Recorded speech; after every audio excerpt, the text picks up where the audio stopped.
Gospodarska zbornica Slovenije z zaskrbljenostjo spremlja sedanje dogajanje okoli debat glede dvigov plač v javnem sektorju in kot smo vzpostavili že na vrhu gospodarstva ob koncu lanskega leta, si želimo vsi boljšega standarda, večjih plač, vendar se moramo zavedati, da je zato najprej treba tudi več ustvariti in naša strategija do leta 2025 predvideva dvig izvoza na 50 milijard, dvig dodane vrednosti na 60 tisoč evrov zaposlenega in to bodo seveda pogoji, da bomo lahko z neko pravilno politiko tudi sledenja plač ob kratnem povečanem deležu raziskav in razvoja si seveda to lahko omogočili na srednji rok. Tudi naši pogovori v zasebnem sektorju skupaj s sindikati, ki jih zdaj izpeljujemo, gredo v to smer. Zaradi tega še pa posebej z zaskrbljenostjo spremljamo nerealne zahteve po povečanju plač v javnem sektorju, kljub temu, da smo že v zadnjih 10 letih maso plač v javnem sektorju povečali za približno milijardo. Kot sem rekel, zaskrbljenostjo spremljamo te nerealne zahteve in se seveda želimo podobnega dialoga, ki ga sedaj peljamo v zasebnem sektorju, da bi tudi v državi imeli standarde, ki potem v skladu z nekimi mednarodnimi primerjavami lahko dajo realen okvir za povečevanje plač tudi v javnem sektorju. Ta dejstva, kot sem že omenil, seveda lahko pomenijo tudi to, da kolikor bi vlada popustila pred volitvami tem nerealnim zahtevam, seveda drastično vpliva na eni strani na obseg investicij, ki v državi pač nujno potrebujemo, naj se bo to za obnovo cest,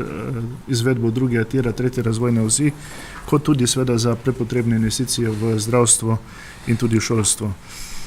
Danes smo vse gospodarske asociacije pozvali tudi predsednika vlade, da v pogajanjih ne popusti populističnim zahtevam in da sledi standardom, ki veljajo tudi v Zahodni Evropi. Ob tem bi samo še pripomnil, da velikokrat pravzaprav se ne poslužujemo realnih primerjav. Če pogledamo recimo, koliko damo mi sedaj za maso plač pred temi želenimi dvigi, pridemo do številke 11,3% od GDP-ja te države, medtem ko je evropsko povprečje nekje 10%, nam primerljive države v Evropski uniji, kot so na primer Nemčija, Avstrija, Češka, pa namenijo še manjši delež, 9%, kar pomeni, veliko prostora ni in želimo si argumentirane razprave med vsemi deležniki, kajti kot je že ta filmček poudaril,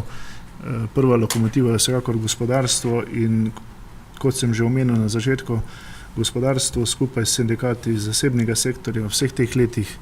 se poskušamo držati teh standardov, dodana vrednost, dvig plač in seveda tudi naša zaveza po povečevanju deleža razvoja, ki nam bo omogočil seveda povečevanje dodane vrednosti tudi v prihodnosti in seveda si želimo podobnih standardov v razgovorih tudi pri med sindikati javnega sektorja ter vlado. V zasebnem sektorju smo navajeni, da se o višjih plačah pogovarjamo takrat, kadar zraste tudi produktivno, se pravi, kadar je tista ekipa ustvarila pogoje za višje plače. Preseneča nas pa sedanje zahteve sindikatov javnega sektorja, ki niso utemeljene na nekakršnem dvigu kakovosti storitev za državljane. Če jih naštejem, samo recimo nekaj takih primerljivih. V zdravstvu imamo izredno slabo izkoriščenost aparatov za magnetno resonanco, in tukaj so razlike med uporabo teh aparatov lahko zelo minorne, tako da se sploh sprašuješ o investiciji, zakaj je bila tisti aparat kupljen, pa recimo na drugi strani tudi mnogo bolj. Torej ni nekega pametnega izrabe že samo aparatov, ki tam so. Če pogledamo na področje uprave, imamo preko 20 tisoč predpisov, ki absolutno birokratsko dušijo to državo. V 90 letih je bilo teh podzakonskih aktov okoli 1000, manj kot 1000. Tole smo uspeli za 20krat povečati birokratsko prenormirano Slovenijo in vse to pomeni čas in pa tudi denar. Pri dovoljenih, za gradbenih dovoljenih, ki so ena taka kategorija, ki jo spremlja tudi sveta, ne, po katerem se pokaže, kakšna je prijaznost neke uprave do državljanov in pa do posla, se je nam v 10 letih čas za izdajo gradbenega dovoljenja podaljšal za 43 dni, namesto da bi se skrajšal. Prejšnji teden smo imeli tukaj široko delegacijo iz Srbije in premijerka Srbije je povedala, da so oni uspeli skrajšati izdajo gradbenega dovoljenja na vsega 10 dni. V Sloveniji je to še vedno 270 dni. Če stopimo na drugo področje, šolstvo, izjemno nas veseli, da so spet rezultati pri PISA narasli, torej da naši osnovno in pa srednje šolci dosegajo bistveno boljše primerjalne rezultate. Skrbi pa nas to, da pa po istih teh raziskavah se pa kaže, da najmanj radi od vseh, tako rekoč v Evropi, otrok hodijo v šolo, kar izpostavlja vprašanje, kakšen je ta odnos med učitelji in pa recimo učenci, kakšen je način prenašanja nekega znanja, da otroci tako zelo ne marajo hoditi v šolo. Nezanemarljiv podatek je tudi to, da v povprečje OECD je, da je na 21 otrok en učitelj, v Sloveniji smo ta standard spravili na 19 otrok, kar seveda pomeni tudi to neko svojo številko. Če potegnemo še kakšen drug, recimo zopet z področja zdravstva, imamo kar tretjino bolnikov, ki čaka na prvi ambulantni pregled nad dopustno mejo. Kljub temu, da se je število zaposlenih v zdravstvu bistveno povečalo, kot ste lahko videli tudi iz filma in pa iz gradiva, ki ga boste dobili. Naše sporočilo torej je, da je v desetletju javni sektor uspel dvigniti maso plač za preko 1 milijardo evrov, pri čemer pa